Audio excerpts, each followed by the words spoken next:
when we're singing, "My time is in your hands," my time is in his hands. I'm going to try and not keep us, here forever. But it is a big challenge to talk about the history of Israel, to talk about Israel in general, because it is one of the nations that has thousands of years of history. We had one of the pastors in our church, they sang a hymn, and then he came up and he said, "This song is 150 years old." And he's really proud of that. I think, boy, our people have songs that are thousands years old that we still sing today.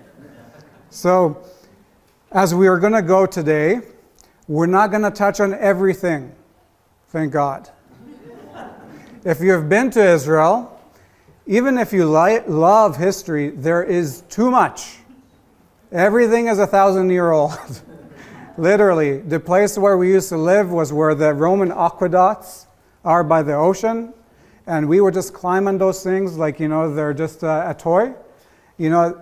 Israel is just filled with history. Before we start, on the brochure it says Aden. Now, I've had a few people say, Aden, or where is Aden, or who is Aden? Aden was supposed to come, and then God changed things, and I came. Okay, so I'm not Aden. My name is Roei, for those who haven't heard me yet. And today, what I'm hoping to do is to help us understand the history of Israel, to think, why should we care about Israel, right? What should we do with Israel, right? We live in a time where if you open the news, Israel is destroying the world, right? That's kind of what it looks like. You might have channels who are, Israel is the best thing ever, right? I'm not going to be here to give you theology of what you should think about Israel. I'm going to give you some details and we're going to look at a bit of scripture.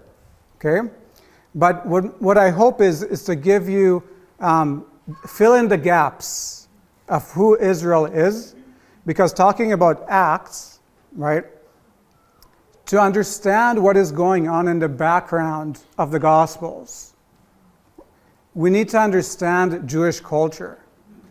Jesus is speaking to Jews who are living in a specific time in history.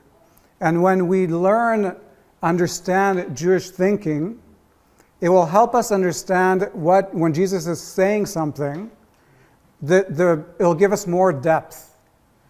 One of the reasons why we should care about Israel, okay, is because, first of all, God cares deeply about that country.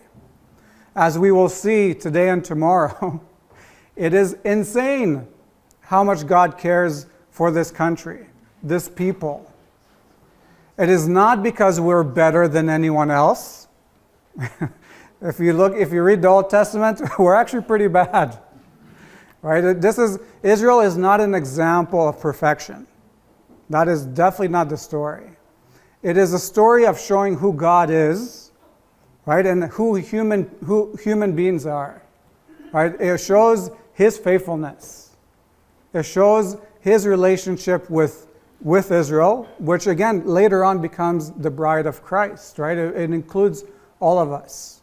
So the reason why we look at history is so that we can understand when we're doing something today, why are we doing it? To understand, when we read the Old Testament and the New Testament, there are many things that are happening there that the Bible doesn't teach about, right? So when the Israelites are in Babylon, it doesn't really give us the light, what's going on there. Right? When they come out of Babylon, what is going on there? And when you understand the history and the Jewish people as they're going along, it really helps us understand why is God doing certain things, why Israel is not doing certain things that they should be doing. Okay, so it's going to be a journey. Again, I'm hoping to keep it shorter than longer. Okay. If you have questions, feel free to ask them as we go along a little bit. Okay, this will be a good way for you not to fall asleep. And obviously, I'm going to be here tomorrow. A lot of people already asked a lot of questions. I'm more than happy to answer them. And I can give you resources as well. Again, I'm not going to touch about everything because it's crazy. But where does it start? I'll ask you the question. Where does the people of Israel start? Abraham, right? Abraham is our first father, right? The Jewish people, we have 3 fathers. Abraham is the first one. God calls Abraham, again, not because he was special, right? But he knew that there's going to be an obedience, there's going to be a special relationship with Abraham. Now, a lot of times people don't know what do we do with Israel? Israel is irrelevant. It's not important. God he's done with the Israelites.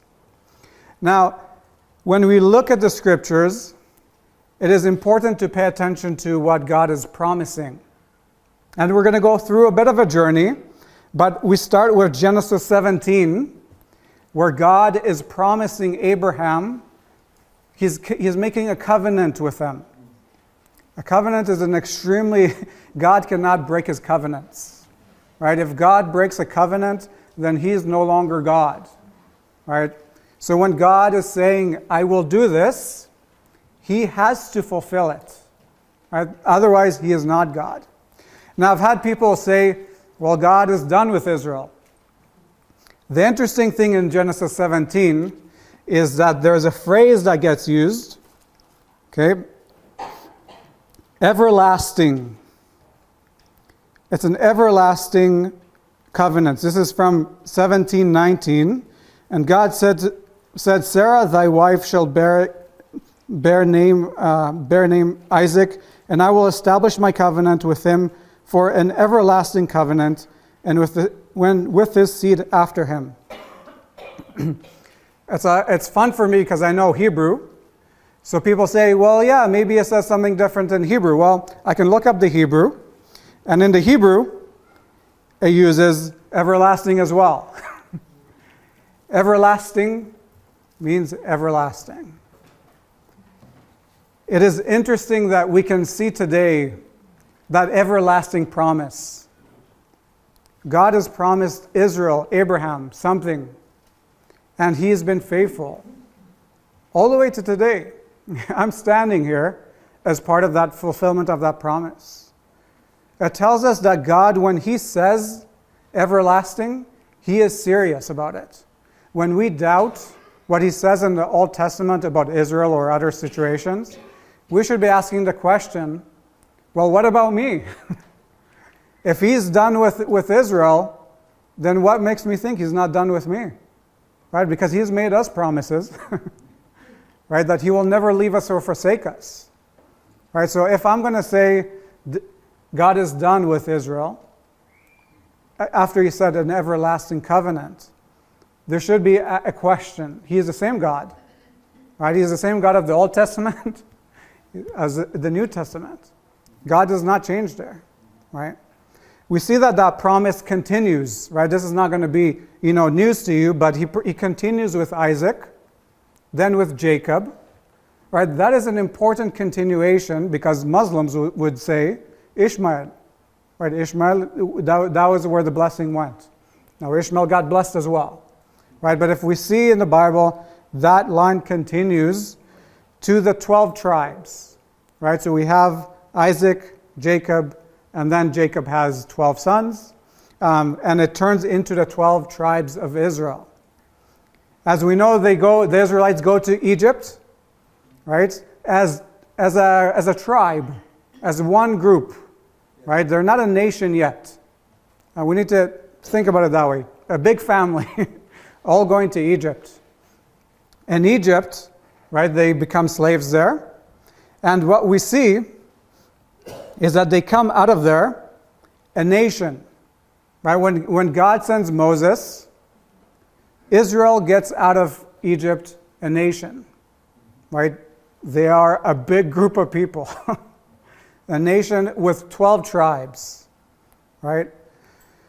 What we see is that God is interested into intimacy. I mean, we just spoke about, Jesus' interaction after his resurrection.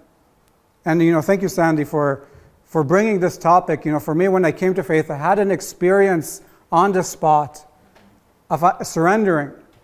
But it is facts like the resurrection that gives us a strong foundation to know that I am standing on something solid. So the resurrection, right, the intimacy. We see that, again, God, right from the beginning, he speaks to Abraham. He speaks to Isaac. He speaks to Jacob. The Israelites go to Egypt. And the story of the Exodus is one of the greatest stories in the Old Testament, especially, but for the Jewish people. Me and our family were driving in southern Israel. So this is desert, right? Most people think all of Israel is desert. It's not. The southern is desert. And we're driving along and there's like this hill. And it was just around the Passover. My son was saying, we're in Egypt. Because he thought, that was the pyramids. And he's like, oh no, they're going to make us slaves again. And it's like, he has this whole thing, between the World Cup is happening and Egypt is playing. He's like, no, we're not for the Egyptians. We still hold that tension. We hold grudges for a long time, but we won, right? That's the story. We won that one. But what we see, the story of the Exodus, the Israelites' hope, right? That is the promised land, right? God is always intimate, right? He's always intimate. When he takes the Israelites out, he dwells with them, right? The Hebrew word shechina, right? He dwells with the people. He leads them. He feeds them, right? He is preparing them to be something unique, right? Chosen, right? Chosen people. A lot of people don't like that. They don't like that there's a chosen people and, what about everyone else? Right? The question is, what are they chosen for? They're not chosen to be more special. They're not chosen to be better. They are chosen for a specific role in a greater story. Again, I am not special because I am from this, group of people. I am chosen for something. We're all chosen. We're all chosen for something. We all have a part in the story. A husband and a wife, we're equal, right? But we have different roles in this story. What we see right here is that God chooses the Israelites to be part of the greater story, be part of that blessing. And again, we see that he dwells with them. They come to Mount Sinai, and God brings them the law, right?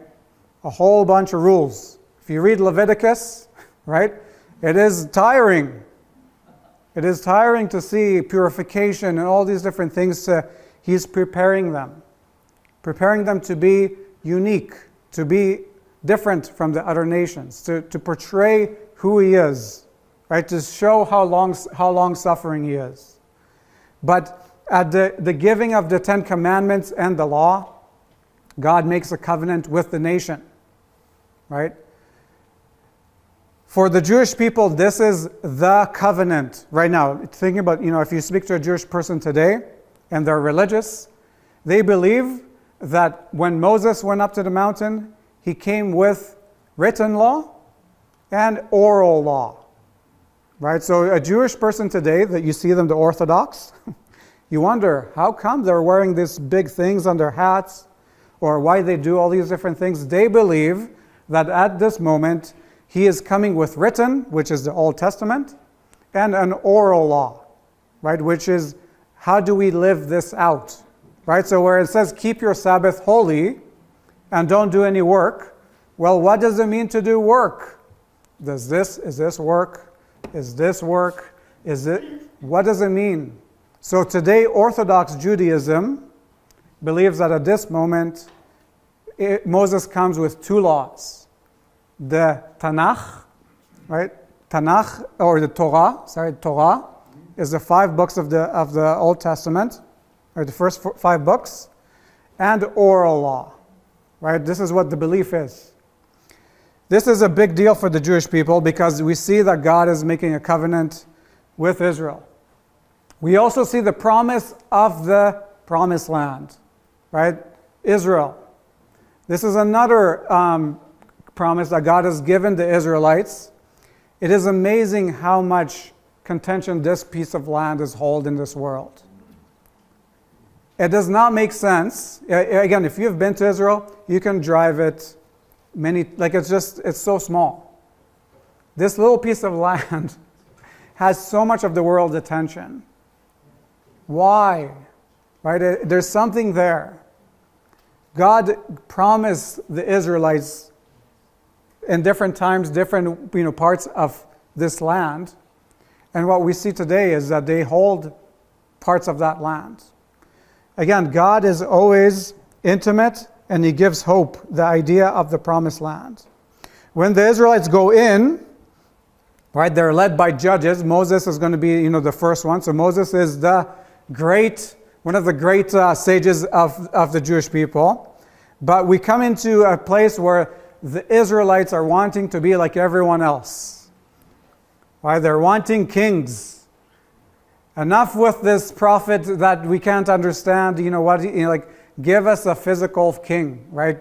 Someone who looks good, someone who's going to lead us. Again, Israel shows what's in our heart. A lot of times we say, we don't, just give me something. I can't wait for God, right? We're talking about waiting. I don't have time to wait for Him. Just, I need some food, just give me something, give me an answer. What we see is that there's an ushering of the kingdoms, right? So the kings of Israel. First one is Saul. Yeah, he was a good-looking guy, I guess. Right? The Bible describes him as a good-looking guy. The second one is the most important, right? King David. Right? We all know King David. Even today, King David is highly regarded as the best king in Jewish. We still have songs that say King David in today's Jewish songs. So David is the figure. Now, why is that? Why is David important? This is a question for you guys.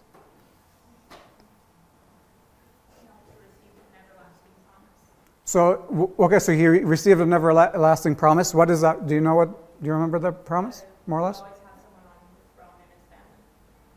So the kingdom will continue, right? What? So him killing Goliath. Yeah, that's a heroic thing, right? That's a heroic thing. He won many battles, but it is God promised that from his seed, right? One day an everlasting kingdom will come. A king that will rule forever. Well, we need to pay attention when we read the Bible, if we start from the beginning, is that there's a story that God is telling. Me as a missionary or someone who goes out and shares the gospel, a lot of times we start with the New Testament. Look at what Jesus said. Right? Look at what Paul said. You are a sinner. You need Jesus. And they're just, thinking, I don't even believe in God. I don't even believe in sin. What do you want from me? When we read from the beginning, we pay attention, we can see that God is intentional with leaving clues to something, to hope to come. Right, we're talking about hope, but we live in a world of despair. We do. We need hope. But the story starts with, do I believe in God? Right? I can't talk about sin with someone if they don't believe in God at all. If they believe in sin, then they need somebody to help them.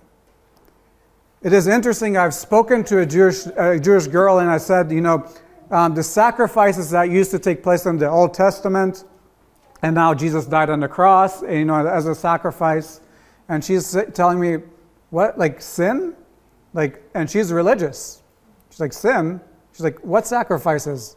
I'm like, most of the Torah is about sacrifices. She is supposed to, she's supposed to study this thing. and the idea of sin for her was out of... But what we see is that God is leaving marks to Mashiach. Mashiach is the Hebrew word for Messiah, right? King David, the reason why he is the most important out of the kings, because the Mashiach, or the Messiah, will come from the seed of David, right? Descendant of David. The amazing thing is that Jesus, if you pay attention, I had to teach from the genealogy of Jesus in Luke. And at first when I got that part, I said, man, this is going to be the most boring sermon I'm ever going to give. But when you actually look at, usually when we get to genealogies, we kind of just like, okay, this name is, okay, let's go to the ends. Okay, Jesus is the Messiah, right? That's how I read half of Exodus, when it gets to the blueprints of the tabernacle, Leviticus, but when we skip, we miss many things, right? Do you guys remember when Jesus is coming up to Jerusalem on Palm Sunday? People are shouting something. It starts with Hosanna. Blessed is he who comes in the name of the Lord. Son of David, right? Hosanna, son of David. Blessed is he who comes in the name. Son of David is extremely important in Jewish thinking. If I would have asked you, why do you believe in Jesus? You probably would have said, I grew up in it. I believe the Bible is true. I had an experience. I almost never hear someone say, because he is the son of David. Almost no one. It is interesting that in Romans, Paul writes, right, son of David. It is extremely important for Jewish thinking that he is son of David. If he's not, he cannot be the Messiah that was promised. Right? Later on, we're going to talk about the idea of Messiah. Okay? Because it is extremely important. We'll actually talk about it right now. Because Moses was a Mashiach. Moses was a Messiah. A lot of times when we say Messiah or Christ or Mashiach, we think about an individual that will do everything. When you look at the rest of the Old Testament, there's many prophecies of a person who is doing something, right? A lot of times we think it has to be one person. Right? That person he has to be a king, he has to suffer, he's going to be pierced, he's going to be born of a virgin. In Jewish thinking, a Messiah can be multiple people. And also, when we read the Old Testament, we see two types of Messiahs. Okay, in Hebrew, you would say, Mashiach ben David, Messiah, son of David. And the other one is Mashiach ben Yosef, Messiah, son of Joseph. One is the everlasting king. One is the suffering servant. Right? So there is a theology that separates two different types of Mashiach. One that's going to be king, and one that is going to be suffering. So when Jesus is on the cross, which one is he? Well, we say both, right? Because we believe he's king. He does not look like a king crucified as a thief, right? He could be Mashiach ben Yosef, right? The suffering servant, but not the king in their thinking. Right? So, again, understanding that King David, the importance of him, that promise it's still something that is sung about. Which later on we'll talk about the importance of what happened in 70 AD in the burning of the temple, because it's extremely important. Okay.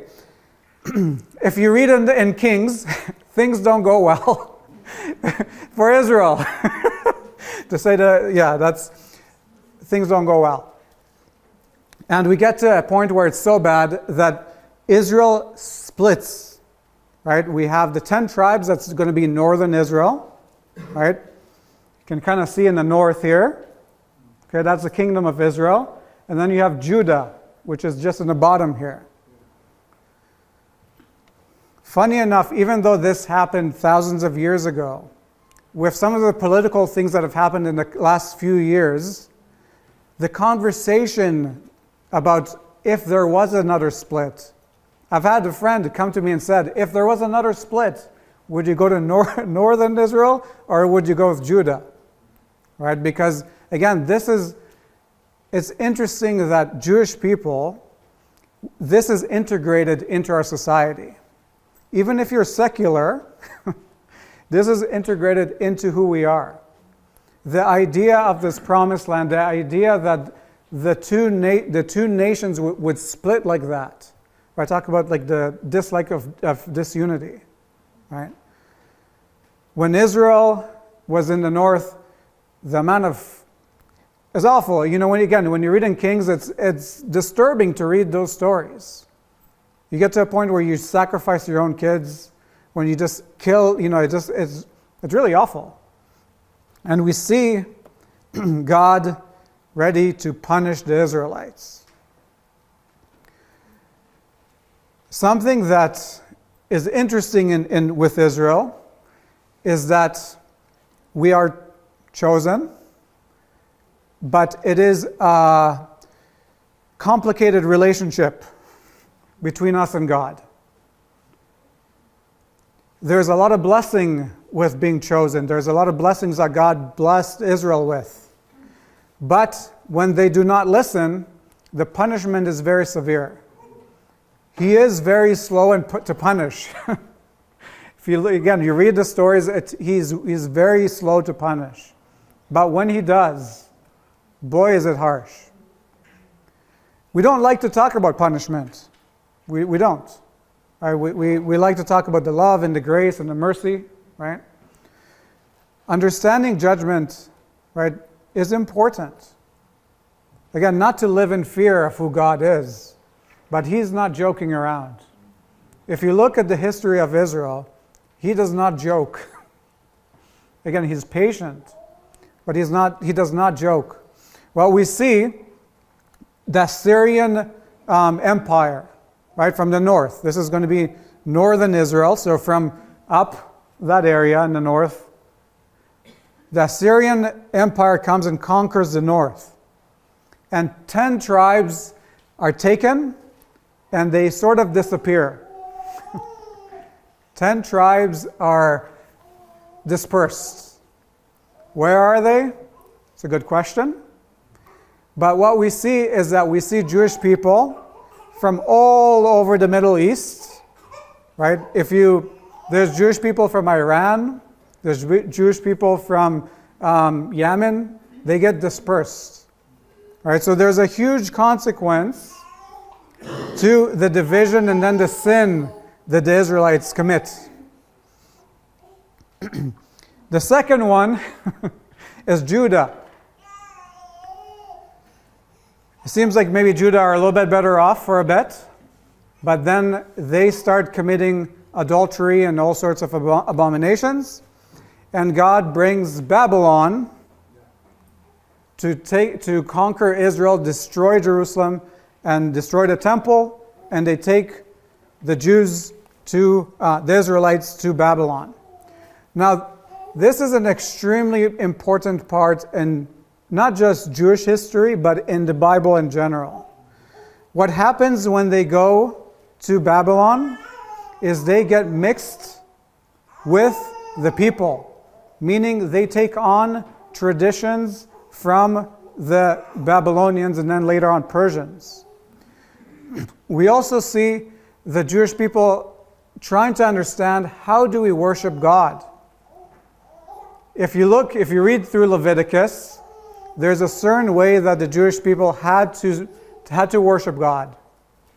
He was very particular. Now that your temple is destroyed, what do you do? What do you do with worshiping this God? And what we see is we see two things. A lot of tradition starts coming out of Babylon. All right, so later on, when the Israelites returned to Israel to rebuild it, they are coming with tradition that they have developed themselves in Babylon, right? Kind of taking some of the pagan things that you will see when Jesus is alive. Okay, I'll talk about those later. We also see this zeal for Jerusalem. A lot of times people don't understand what is the deal with Jerusalem. But what we see this zeal, and I'm going to read it this is in Psalms 137, I believe.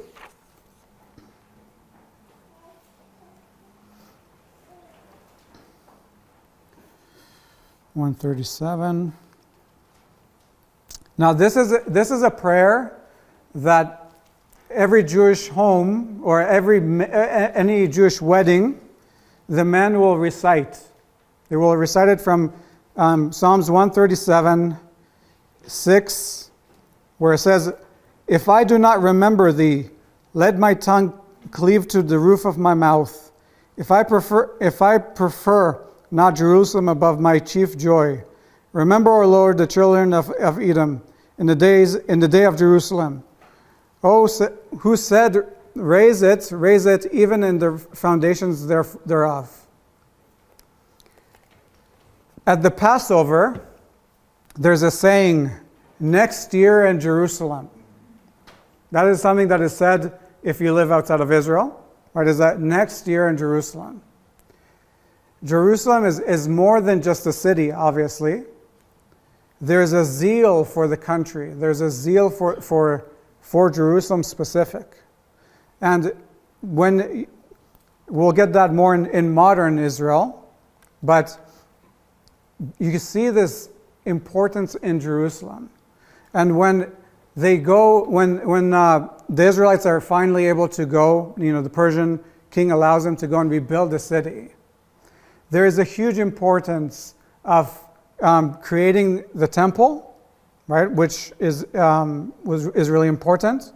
And we also see that there is the culture changes with the Israelites, right? They no longer just do what the Bible says; they add traditions to it, right?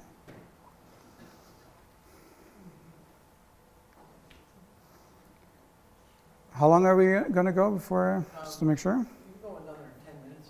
Okay, so we're going to go a little bit longer, then we'll take a break. Okay, so up to now, this is going to be most of the Bible that you guys, right? I hope everyone has read their Bible, right? If you haven't, it's a good place to start. But the important things is really to understand what happens in Babylon when they're starting to come out, because now we're going to get into a lot of unknowns. The Bible, we kind of don't have the Bible, the Bible doesn't give us instruction on this anymore. But we have the Greek Empire, right? The Greek Empire is the one who is going to be conquering Israel. Pretty much everyone has conquered Israel, right? So when you go to Israel, you have layers of, the different empires who've conquered it, and it's many. And we get into this 400 years of silence, they call it, right? Malachi is the last book that's written in the Old Testament. Yeah. And then you have 400 years of, they call it silence, between that and the New Testament, right? If you actually pay attention, there's nothing silent about it, really.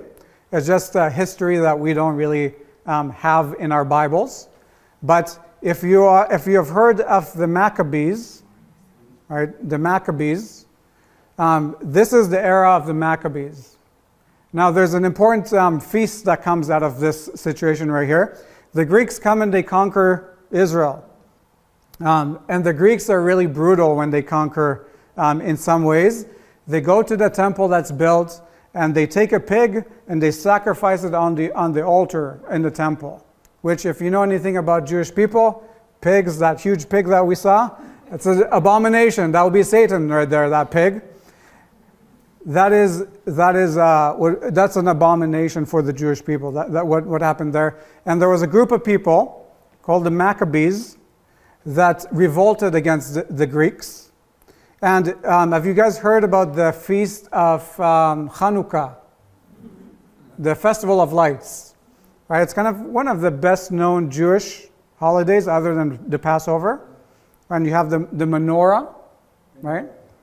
That holiday comes from this time period right here. Okay, and the story goes that after they defiled the temple, the Maccabees were able to overthrow the Greek Empire in Israel, and they wanted to purify the temple. So what they did is at the temple there was a huge, it's called menorah, right? So that, what you light candles with.